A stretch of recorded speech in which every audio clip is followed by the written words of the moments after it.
कई लोगों को आपने देखा होगा कि वो शंकर जी को बेलपत्र जल चढ़ाने के बाद नंदी देव को चढ़ाता है, नंदीश्वर को, और नंदी को चढ़ाने के बाद आते आते भगवान शंकर की चौखट पे भी थोड़ा पानी चढ़ा देता, या बेलपत्र या फूल चढ़ा देता। कई लोग भगवान की चौखट पर स्वस्तिक बना देते। क्यों करते हैं? हर हर महादेव श्री शिवाय नमस्तुभ्यम। पुराणों में स्वास्तिक को धन की देवी लक्ष्मी तथा बुद्धि के देवता भगवान गणपति का प्रतीक माना गया है। अगर हम इसे गलत तरीके से बनाते हैं तो यह हमारे पूरे घर के लिए अशुभ माना जाता है और घर कंगाल होने लगता है। इसलिए स्वास्तिक चिन्ह बनाते समय इस बात का अवश्य ध्यान रखें कि इसमें सिंदूर का इस्तेमाल जरूर हो। ऐसा करने से घर में सुख समृद्धि आती है। स्वास्तिक चिन्ह कम से कम 9 उंगली लंबा और चौड़ा होना चाहिए। इसे कभी भी टेढ़ा तथा उल्टा नहीं बनाना चाहिए, इससे घर में धन की हानि होती है।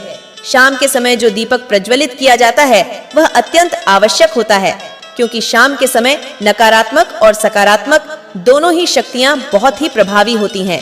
ऐसे में घर के मुख्य द्वार पर दीपक जलाने से नकारात्मक शक्ति हमारे घर में प्रवेश नहीं करती है और सकारात्मक शक्ति का हमारे घर में प्रवेश हो जाता है।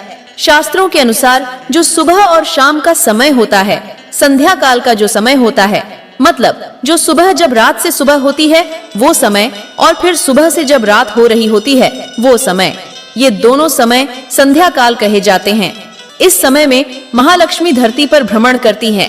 जिन घरों के मुख्य द्वार पर दीप प्रज्वलित होता है, ऐसे घरों में महालक्ष्मी प्रवेश करती हैं, और जिन घरों के मुख्य द्वार पर दीपक नहीं होता है, ऐसे घरों में दरिद्रता का प्रवेश हो जाता है।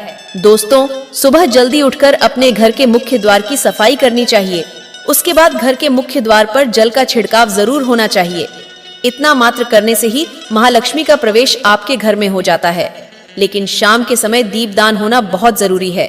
शाम को जो दीपक प्रज्वलित किया जाता है वह संध्या काल में होता है, मतलब जब सूर्यास्त हो रहा होता है उस समय दीपक प्रज्वलित किया जाता है। तो यह ध्यान रखें, सूर्यास्त होने के बाद दीपक नहीं प्रज्वलित किया जाता। सूर्यास्त होने वाला होता है, इस समय दीपक प्रज्वलित कर दिया जाता है। मतलब जो संध्या काल का समय होता है, दिन और रात्रि के मिलन का समय, उस समय आपके घर के मुख्य द्वार पर दीपक प्रज्वलित होना चाहिए। यानी अंधेरा होने से पहले आपके घर के मुख्य द्वार पर दीपक जल जाना चाहिए। और हाँ, दीपक जलाते समय एक और चीज का विशेष ध्यान देना है। जब हम संध्या दीपक प्रज्वलित करते हैं घर के मुख्य द्वार के लिए, तब ऐसे में दीपक आप अपने घर के मंदिर में ही प्रज्वलित करेंगे, और दीपक प्रज्वलित करने के बाद आप अपने पूरे घर में उस दीपक को घुमा लेना चाहिए। मतलब आप अपनी रसोई में, घर के हर कमरे में, घर में जितने भी कमरे हैं, हर कमरे में वह दीपक घुमा लीजिए। फिर मुख्य द्वार पर जाकर आपको वो दीपक रख देना होता है। मतलब घर के मुख्य द्वार के लिए जो दीपक प्रज्वलित किया जाता है वो घर के अंदर, यानी कि घर के पूजा मंदिर में ही प्रज्वलित कर लिया जाता है। इस तरह दीपक जलाने से माँ लक्ष्मी दौड़ी चली आती हैं। दोस्तों, आज के वीडियो में बस इतना ही। श्री शिवाय नमस्तुभ्यम।